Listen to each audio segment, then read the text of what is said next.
नमस्कार दोस्तों, आप जानते हैं कि आपका एडमिट कार्ड आ चुका है। अब जैसे ही एडमिट कार्ड आता है तो हमारे माइंड में ऐसी खलल मच जाती है कि उनके प्रश्नों के उत्तर ढूंढना हमारे लिए बड़ा ही मुश्किल होता है।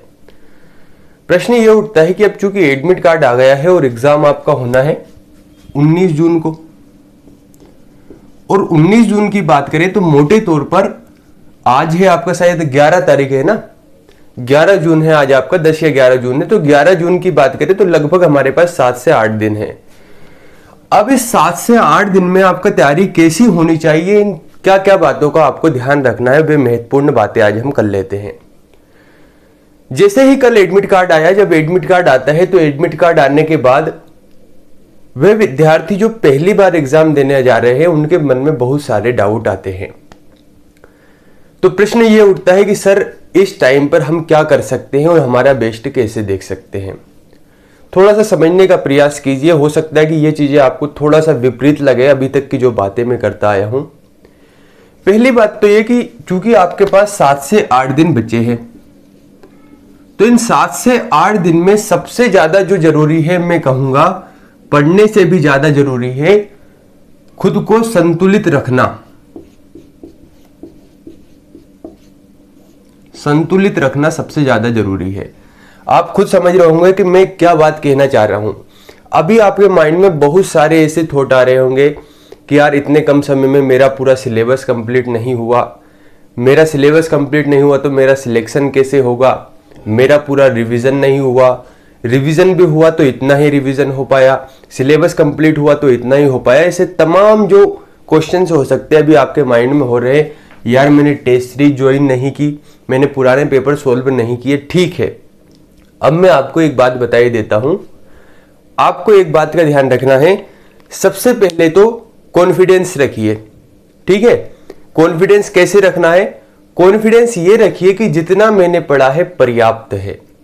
ठीक है, कि जितना भी मैंने पढ़ा है वह पूरा पर्याप्त है, और मेरी कोशिश ये रहेगी कि जब मैं पूरा जितना भी पढ़ा हुआ है, जब मैं एग्जाम हॉल में जाऊंगा और क्वेश्चन सोल्व करूंगा तो मैंने जितना पढ़ा है अगर वहां से क्वेश्चंस आएंगे तो मैं गलत नहीं करूंगा। अगर इस कॉन्फिडेंस से आप एग्जाम देने जाएंगे तो 100% श्योर है कि आप में एग्जाम में आपका जो प्रदर्शन है अभी की अपेक्षा बहुत ज्यादा बढ़ जाएगा। यह 100% तय है। और अगर आप डर कर जाएंगे, भले ही आपका पूरा सिलेबस कंप्लीट हो चुका हो, रिवीजन हो चुका हो, लेकिन मन में एक डर रहेगा कि यार एग्जाम में मेरा प्रदर्शन कैसा रहेगा, क्या मैं पूरे क्वेश्चन जितने भी मुझे करने चाहिए सोल्व कर पाऊंगा। अगर ऐसी चीजें आपके माइंड में चली ना, यकीन मानिए आप क्वेश्चन से गलत कर कर ही आएंगे। इसके पीछे एक बहुत बड़ा लॉजिक होता है, ये हमें अभी समझ में नहीं आता। जैसे ही हम एग्जाम हॉल से बाहर निकलते हैं, आपने देखा होगा कि अगर आप फर्स्ट अटेम्प्ट दे रहे हैं तो शायद आपको इस बात समझ में ना आए, लेकिन जिन्होंने ये सेकंड, थर्ड, फोर्थ अटेम्प्ट है उन्हें समझ में आती है ये बातें कि जैसे ही एग्जाम हॉल से बाहर आए, अरे यार उस क्वेश्चन का आंसर तो ये था। ये क्यों होता है? ये होता है हम खुद पर इतना दबाव डाल देते हैं जिसकी वजह से संतुलित नहीं रह पाते, बैलेंस नहीं हो पाता। परिणाम ये निकलता है कि हम चीजों को गलत कर देते हैं। तो एक तो खुद को संतुलित करें। अब संतुलित करने के लिए वही बात कि कम से कम अपने घर वालों से बात करते रहिए, थोड़ा सा घूमना फिरना कर लीजिए। क्योंकि देखिए इतने टाइम से आप पढ़ते आए हैं, आप सोचे कि 7 से 8 दिन में अब मैं पूरा सिलेबस कंप्लीट कर दूं, तो ये पॉसिबल है ही नहीं। तो कहने का मतलब खुद को संतुलित करिए, जैसी अभी तक दिनचर्या है वैसी ही फॉलो कीजिए, ज्यादा कुछ चेंजेस नहीं लाने। मान लीजिए कि आप 10 घंटे पढ़ रहे थे तो अचानक से 20 घंटे पढ़ने लग गए कि मुझे तो प्री निकालना है, ये करना है, वे करना है, और पता चला आप बीमार हो गए और सही से पेपर ही नहीं दे पा रहे। ऐसा होता भी है। ठीक है, तो एक काम तो क्या करना है, खुद को संतुलित करना है। दूसरी चीज जो आती है कि बिल्कुल भी नया ट्राई नहीं करें, नया बिल्कुल भी नहीं पढ़ना है। मैं स्पेशली लिख देता हूं, नया बिल्कुल ना पढ़े। बहुत नुकसान हो सकता है अगर आप नया पढ़ने की ओर जाएंगे तो नया तो हमें बिल्कुल नहीं पढ़ना है। जो हमने पढ़ रखा है केवल उसका हमें रिवीजन करना है। और रिवीजन में भी अब प्रश्न ये उठता है कि सर हम 7 से 8 दिन में कंप्लीट रिवीजन तो कर नहीं सकते, तो इसमें फिर आपको प्राथमिकता तय करनी होगी।